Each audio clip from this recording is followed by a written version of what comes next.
ভাইয়া আমার বিল কত হইছে? এই সাইদ, আপুর বিল কত হইছে? জি মহাজন, 30 টাকা হইছে। আপু, আপনার বিল হইছে 30 টাকা। এই যে নেন ভাইয়া।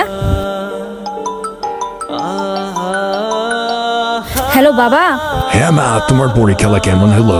হ্যাঁ বাবা, পরীক্ষাটা আমার অনেক ভালো হয়েছে। দুপুরে খাওয়া দাওয়া করছো? বাবা দুপুরে খাওয়া দাওয়া করছি।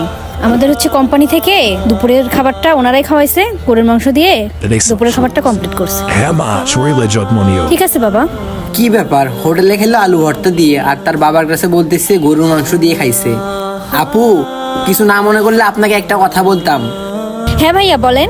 আপু, আপনি এখানে ডাল আলু ভর্তা দিয়ে ভাত খাইলেন আর আপনার বাবাকে বললেন গরুর মাংস দিয়ে খাইছেন। আপনার বাবাকে মিথ্যা কথা বললেন কেন?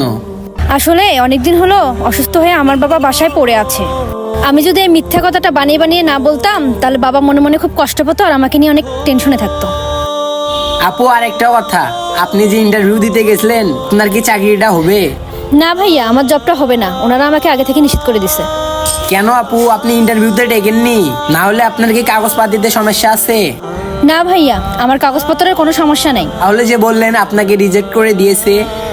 না ভাইয়া, ওইখানে আমার কাছ থেকে 5 লক্ষ টাকা চাওয়া হয়েছিল, আর অতগুলো টাকা আমি কিভাবে ম্যানেজ করব? আপু, কিছু না মনে করলে আমার বড় ভাইয়ের একটি বড় কোম্পানি আছে, আপনি চাইলে ওইখানে জব করতে পারেন। কি বলেন ভাই? আপনার ভাইয়ের যদি এত বড় কোম্পানি থাকে তাহলে আপনি এখানে কেন? আচ্ছা আপু, এত কথা বাড়িয়ে লাভ নেই। এই যে আমার ভিজিটিং কার্ড, এইটা দেখেই আমার ভাইয়ের সাথে কথা বললে আপনাকে চাকরিটা দিয়ে দিবে। আচ্ছা ভাইয়া, ঠিক আছে, আপনাকে অসংখ্য ধন্যবাদ। তো বন্ধুরা, ভিডিওটি ভালো লেগে থাকলে লাইক কমেন্ট শেয়ার করে অন্যদের দেখার সুযোগ করে দিন।